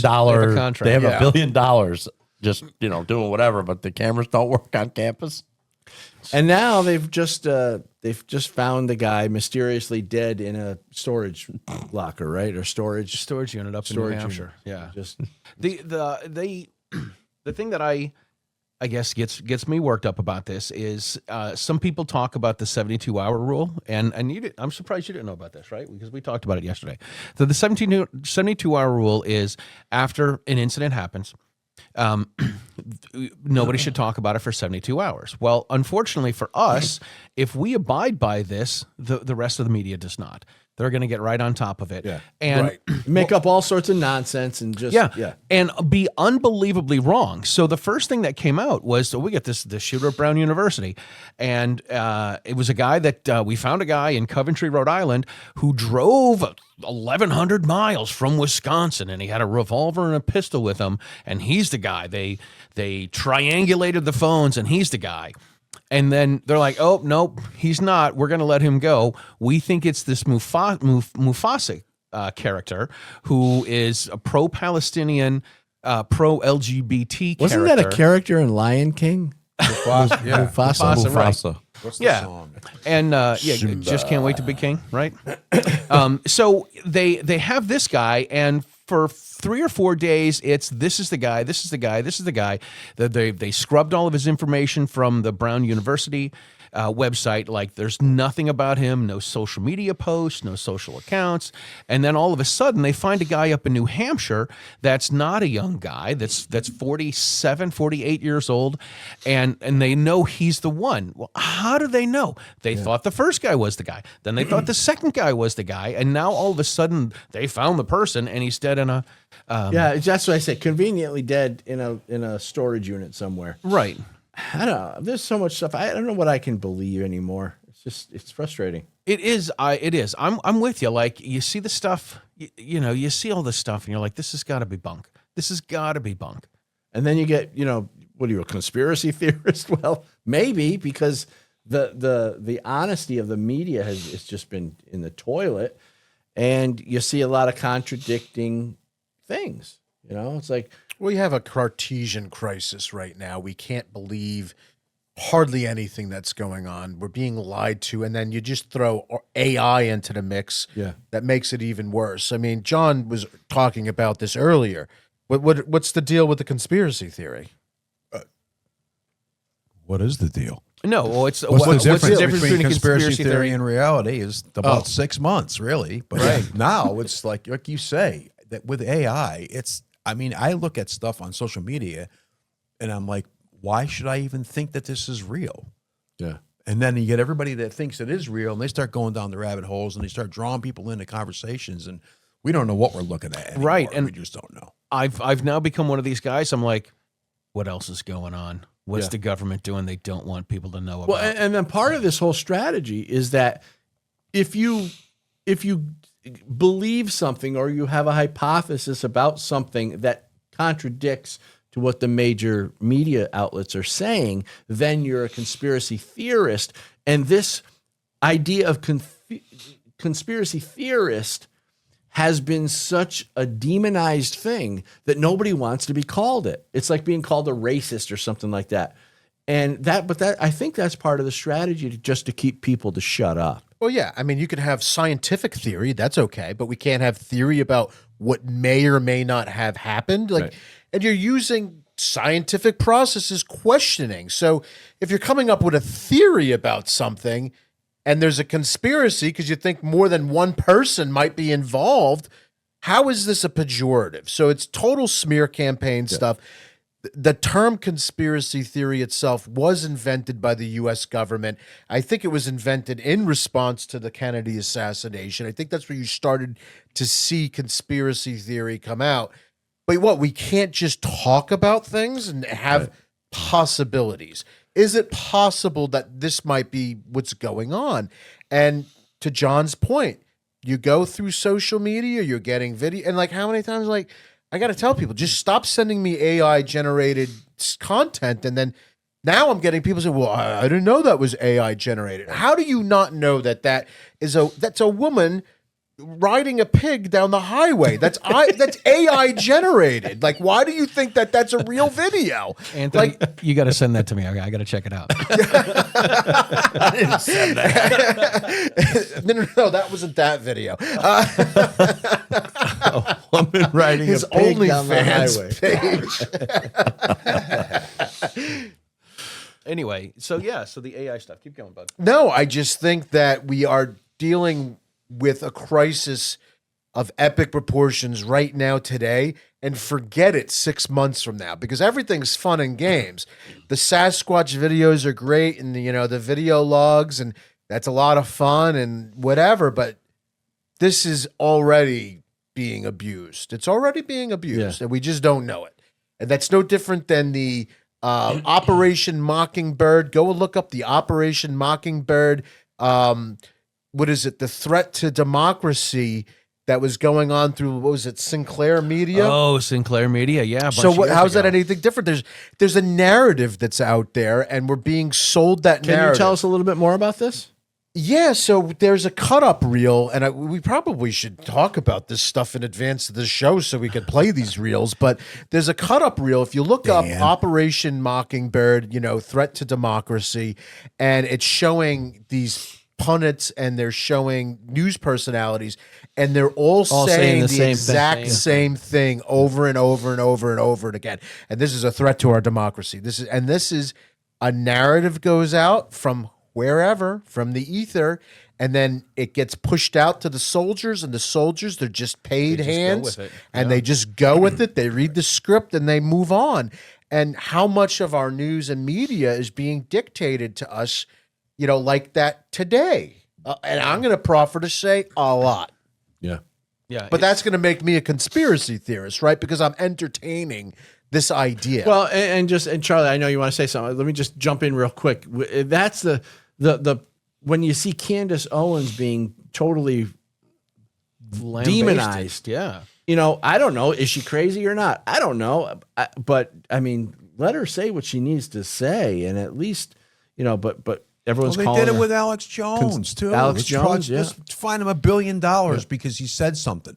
What the happened heck is that? Candace Owens is always, as far as I can tell, she's always been pretty. We'll find out. We'll find out, I guess. We'll see what happens. But it's all churning the accounts, right? Somebody's making money every time somebody looks at something. Somebody's got to be. It's just How come crazy. it's not us? That's what I want to know. We need Anthony to well, we don't have. make some AI we don't all have Anthony money. Yeah. Say it, John. $1,000 budget. Cut the frame. All right. Slumlord. Charlie, you were going to say something I else. totally forgot what I was going to say. Well, how dare you? I know, right? Get him, Santa. I don't know. I just think that as far as media goes, we have to do so much better to keep our media accountable. Go ahead. No, keep going. Well, John and I were talking about writing because we both write. All three of us write, and it's so important to be able to have the outlets to write so people can get this news, the Second Amendment news and stuff. And then when AI generated stuff gets produced, it kind of muddies the waters and makes a mess. You don't know what to believe. You don't know what's actually written by a human being or what. So, anyway, what are we doing? We going on a break? We're going on a break. Real quick, we'll be right back with a lot more from these guys. The Cali Key removes your AR from the definition of an assault weapon. It lets you keep your rifle with all its features, avoid registration hassles, and transport in hostile jurisdictions. The Cali Key also lets you hunt in jurisdictions like Pennsylvania and enhances long-range precision shooting. Cali Key's expert legal opinions empower informed decisions, and sales help grassroots Second Amendment organizations. Cali Key is your tool to keep and equip your AR, empower yourself, and defend your civil rights. Our founding fathers saw them coming over 200 years away. That's why they wrote the Second Amendment. Join us in the fight to preserve your gun rights and stop unconstitutional gun control. Gun Owners of America is the country's only no-compromise gun rights organization. Not only do we inform and educate, but we bring the fight to court and win. Your God-given right to keep and bear arms is our top priority. Become a member today and help us take back America. Join us at gunowners.org. All right, so but Charlie wanted to say something. Charlie was in the middle of saying something before we went to break. Again, we forgot. Okay, let's get to let's roll the video. Let's talk about this because this is something we talked about in the first. We show. talked about this earlier. John, bring us back. So we're talking about the projection and the guns don't kill people. That's people right. kill people. And I was referencing the reel that Second Amendment Foundation had posted on their Instagram page. And Danny, why don't you play the reel for us if you've got it? He Kill getting paid. people? People kill people. Here it is. Okay, in that case, bread doesn't make sandwiches, people make sandwiches. Cars don't drive people to work, people drive people to work. Yeah. Exactly. All I right, mean, that's Tim it, Walsh. right? So I don't know what kind of point that this individual was trying to Well, make. she thought she was making a point about something. I don't know what she it made was. our point, I guess. She Like, was making a smart point. she's making a smart point about how indeed the cars don't drive people to work. The people drive them to work, and the bread only makes the sandwich if you need quality bread, you know? I mean, Well, this goes back to the same old thing we've been talking about for decades, is that the anti-gun crowd, they want so desperately to ban guns because they either hate them or they're scared of them. So they will always they'll always look at, like John said something like this earlier, they'll always look through the filter of the gun is the problem. The gun is the cause. The cause. Of the problem, right? Which makes, but they don't apply that to anything else in the whole world, Right. except for that. Yeah. Just that. The car, they never say the car is a problem because they use cars. They need cars. They like their cars. So the car can't be the problem because we can't restrict those. But they don't like guns. I always tell my car, listen, if you're going to go out and do some stuff, just make sure you come back. You know, park yourself back where you were. Right. Just like my gun when I put it in on my, on my, Give it a good right talking next to my to. bed. I'm like, pal, just keep it easy. Take it easy. Watch out. It's just this is the mentality, and this is what they this is one of their strategies. So do we continue to call them out on this? Has that ship sailed? Are they ever going to see this? All right. Well, so this is parlays us right into the next thing that'd be great to talk about. So we can fight back. We should fight back. We should talk to these people. We should get our stories out there. We should talk about our points of view. And there's been something that we've been involved in the last few years that the Second Amendment Foundation helped us get started, which is called AMCON, which is the Alternative Mass Media Conference. And this year was probably the most successful one that we had. It was in Salt Lake City. It was the day before the Gun Rights Policy Conference. And John and I ended up on the board of people that helped organize this. And this year was a huge success. We had speakers like Amanda Suffolcool, Michelle Serino. We had, Markle. Jared Markle. Jared Markle. Mark Smith came up and did a presentation, and we had this AI debate between Amanda Suffolcool and Cheryl Todd and Mark Walters and Lee Williams. And this one was really, it was I don't want to say it was the hardest one to put together, but it was hard to get everybody on board with it because Lee was like, I want nothing to do with this AI stuff because it's all bunk and it's not good.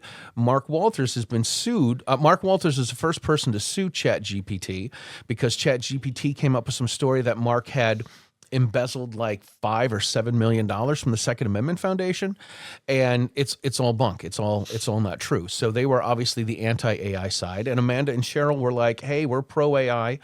We can use it to help create reels and videos and go back and tweak wording on articles that we write and stuff. So it's AmCon's been great, and it's if you are interested if you're in Second Amendment media, or if you want to be in Second Amendment media, if you're a blogger, a writer, a podcaster, a video person, we try to have a topic for everybody in each of these different fields, and you've done presentations there. Great. I think John's biggest success is I think you talked about marketing one year.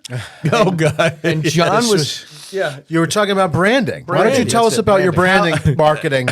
I'm on stage talking about how important it is to brand yourself or your product or your book or your whatever it is that you're promoting.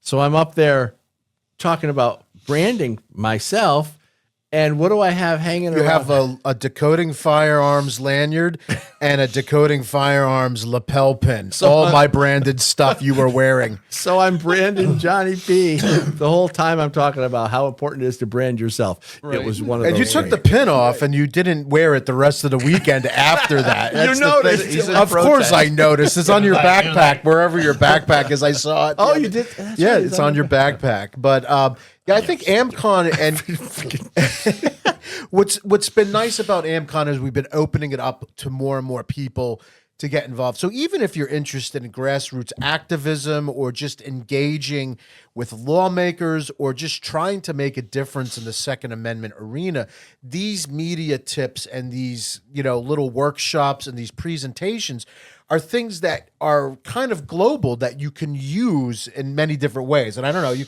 what do you think about that, Yeah, Charlie? no, absolutely. So if you're not sure how to do all this stuff, we kind of help you and say, hey, listen, here's what I've learned. Here's what works for me. Here's what other people do. I forgot the other presentation we had was from Tanner Lineberry from Second Amendment Foundation about how he went and rebranded Second Amendment Foundation. So it's a great place to learn how to do all this stuff so that you can put yourself out. And the presentation Michelle Serino did, she's like, hey, listen, if you're writing an article for a website, check your links, because she had someone send her an article and the link sent her to a porn website. So she's like, you need to check this out. And she's like, send them a completed article. Don't send them part of an article. Don't send them something that's not finished. Like, send them the finished product. Make sure you send them photos. Make sure you label the photos so they know what they're getting, instead of, image, whatever, 1, 2, 3 or something like this. And so it's a great place to pick up all these sorts of things so you can up your level of professionalism to Well, and knowledge too. You learn so much. I mean, the last time I was there, we were talking about everyone was talking about different things, and you learn so much. I forget one thing I learned. Somebody was talking about business plan or something like that, and there was some great points in there that I hadn't thought of. So even if you can walk away with a couple little tips, it's well worth it. So AmCon happens every year at the Gun Rights Policy Conference, right? It's kind of within. It's at the same conference center. it's at the same place. It's the day before. Okay, So technically, it's a separate. it's a separate event. Yeah. We're trying to make it, I don't want to say more separate, but we're trying to, keep things a little separate between the two groups. But yeah, it's something that people need to register for, and we send them information, and we want to get their info to get them on the list. And we've sent out surveys to try to find out what other people are looking for, so when they come back next year. But it's the day before the Gun Rights Policy Conference, and it's in the same place. Do we have a date yet and a So location? we don't have a date yet. Usually it's, what is it, the 3rd? Usually the end What of is September. it? The end of September is when GRPC is. I know they're shopping out a bunch of different locations. That information hasn't been released yet, but we wanted to bring up AmCon because, again, this is about combating the narrative, and it gives, everyone the opportunity out there that wants to do this. This is media. You want to do media, whether it's the written word, whether it's podcasting, whether it's radio. In 2025, there's no excuses that if you want to have a platform, that you shouldn't have one, because all it takes is a couple of clicks of the mouse button and you've got a platform. Now it's your job to go and generate an audience, and it's your job to do it ethically, and it's do something good with it. Make sure Right. you're providing a good content. as well. Exactly. But if you're interested in doing this, all you have to do is get out there and do it. And AmCon is a perfect place to go and get those tips and tricks, and also meet with people like Charlie, like Dan, where you can learn from them and network as well. So we also have a Facebook group going that we've got for registrants. So if you do register and participate, you can come into that group, and that's another area where you can exchange with people. So we're trying to build that up and build that audience out too. Yeah, it's a lot of work, but it's really good, because we want to make sure that we're out doing the things that we're talking about and teaching people. And you guys are on the committee. You're running you're part, along with our good friends Amanda Cheryl Todd. This year we had a couple of people from Second Amendment Foundation. We had Matt Coffey and Tanner Lineberry, and Lee Williams and Yehuda Reamer were also part of that. So what ended up happening this year is they said, hey, we need someone to step up and to lead this, and everybody froze.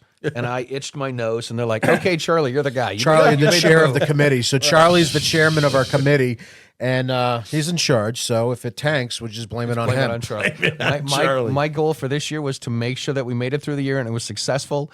I want to make sure we keep doing this because I think this is a great opportunity to reach out to people and get more people involved. But I wanted to make sure that it didn't fail on my watch. That's all. Well, I'd love to be involved again. So keep Well, me in as mind soon for as that. we have more information, Dan, we're going to get it to you guys so we could get it out to your audience as well. We're working on a URL. It's not active yet, but it's going to be amm-con.org. It's not live yet, but it's going to be, and that's going to be a redirect to our landing think we can page. get these guys out there? I think this time? they should be out there. Where I is feel it? like they should be We don't know coming. where it's going to be yet, but it travels all around the country. So it's the same place as Gun Rights Policy Conference. This year it was in Salt Lake City. Last year was in San Diego. The year before it was in Phoenix. It's been in Dallas. It's been in Chicago. I went to Phoenix, Chicago. I went to one of them twice. Was it Phoenix? Probably Phoenix. Phoenix Yeah. twice. I have friends in all those places. There you Yeah, go. no, it's great. It's You a got great. some place you can stay for free. Well, I don't know about that, but Just some, wow, What? some whores, you know. don't be a ho ho ho. She's got hoes in different areas. And you were worried about me. Anthony's playing in the band and he's I've projecting got all this hoes. stuff on there. It goes got right back to hoes projecting what people are doing. Different area codes. Thank you, fellas. We're going to be wrapping up soon. I want to do a quick little year in review. What were some of the most important things you saw? Some of the things in the news and the media that really stood out to you that you thought were important you want to just talk about? Anything that really stands out? Trump getting shot in the ear. Trump gets shot in the ear. Charlie Kirk got murdered. Big deals. Yep. Terrible stuff. Yeah, I know. Allegedly got murdered. Alleged. I know in the Second Amendment world, we were chasing a lot of different things. We're chasing the NFA stuff, the taxation and the registry of firearms. We're trying to see that stuff, go away. We're trying to, get a concealed carry reciprocity bill, national bill passed. And there's a lot of other stuff, I'd ultimately like to see constitutional carry where there's no need for a permit at all. Like our founding fathers would have wanted. But why don't we start with Charlie? Let's start with Charlie. What kind of give us a year in review of the important stuff for you this past year? Well, the important stuff for me this year is first, this is really cool. My daughter graduated college, so that was really cool. Awesome. And that gave me the opportunity. There we go. Hey, girl. That gave me the opportunity before her graduation. I went down to the NRA annual meetings in Atlanta. Okay. And the NRA did something new this year. They had this thing that they called the Voices of the Second Amendment. And I was able to be one of the people that had a booth, and I got to share a booth for 3 hours. So I got to do interviews with people for 3 hours, and it's just audio interviews. And some people are people I've had on the show. Some people were new people, and that was really cool. And that gave me, since I was down in Atlanta, I went and did some shows in Memphis. Then I went and did some shows in Mississippi, and then I went and did a show with the guitar player from 3 Doors Down in Hendersonville, Tennessee, which was really cool.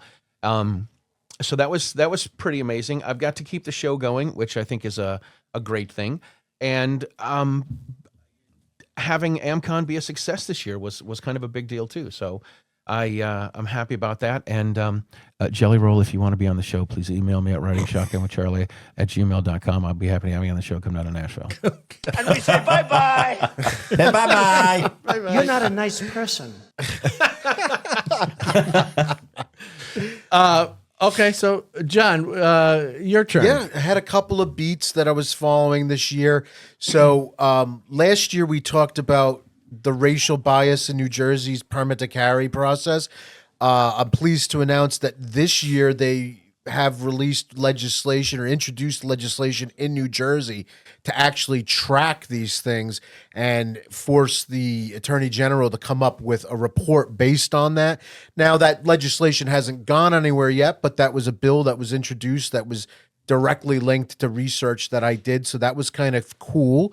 One of the other beats that I've been following was I got a news tip about somebody trying to find out if a family member could carry pepper spray at Montclair University. Montclair is one of the state universities. So I end up going down a rabbit hole, finding out that only Rutgers University is the only state university in New Jersey that allows people to carry pepper spray. Montclair, ironically about it, and it was interacting with their leadership. That's so infuriating. I'm sorry to interrupt you, John. That Go is right ahead. so infuriating that kids can't protect themselves on college campus. Pepper spray is not deadly. No. But they literally don't want you to be able to defend yourself. It's just so awful. Go ahead. Sorry about that. Yeah, so part of that whole thing was trying to suss out whether the university banned pepper spray, and after many mitigated series of correspondence back and forth, it's basically like, well, no, you're not allowed to have pepper spray because it's against their weapons policy. Then I get another news tip from a student at the university, sends me a photograph of them selling Sabre brand pepper spray in the school store at the university. And when I wrote in for comment on that, they said that was a mistake, and then they removed it from the shelves and they stopped selling pepper spray. So that's my fault, by the way. So if you can't buy pepper spray at Montclair University anymore, that's my fault. But the point is, they ban it, they don't allow it. So that was one beat that I followed this year. And the other one is New Jersey's got something cool going on with the permit to carry fees, and local jurisdictions are now passing resolutions where they refund $150 of the $200 permitting fee. And this is an initiative that's a grassroots initiative that's been brought on by the New Jersey Firearms Owners Syndicate, the Citizens Committee for the Right to Keep and Bear Arms, where I serve as a board member, and also the NRA ILA. And it's a joint effort. And we've got 13 jurisdictions that are now refunding permit to carry fees. That's a big deal to the citizens. That's a big deal. You did a fantastic job on that. That's great. Yep. So that's what we got going on in my world. All right. Well, let's go around the table. Any final Christmas words, Christmas wishes, and final words as we head out for Be kind, everybody. be kind, everybody. John, what's your message to the people? Don't light a fire in your fireplace. John, and where can they find you guys too? John, go ahead. You can find me at thepenpatriot.com. I want to have news tips from you guys, so you can email me, john@thepenpatriot.com. Riding Shotgun with Charlie on Facebook, on YouTube, and podcast, all your favorite podcast outlets. You can also check out News 2A. You can check out Armed Lifestyle Magazine, and you can find the show on AmmoLand. Okay, excellent. And as John says, don't light a fire in your fireplace. Merry Christmas, you filthy animals. Anyway, And we say thank bye-bye. you for God bless Hold us, on. everyone.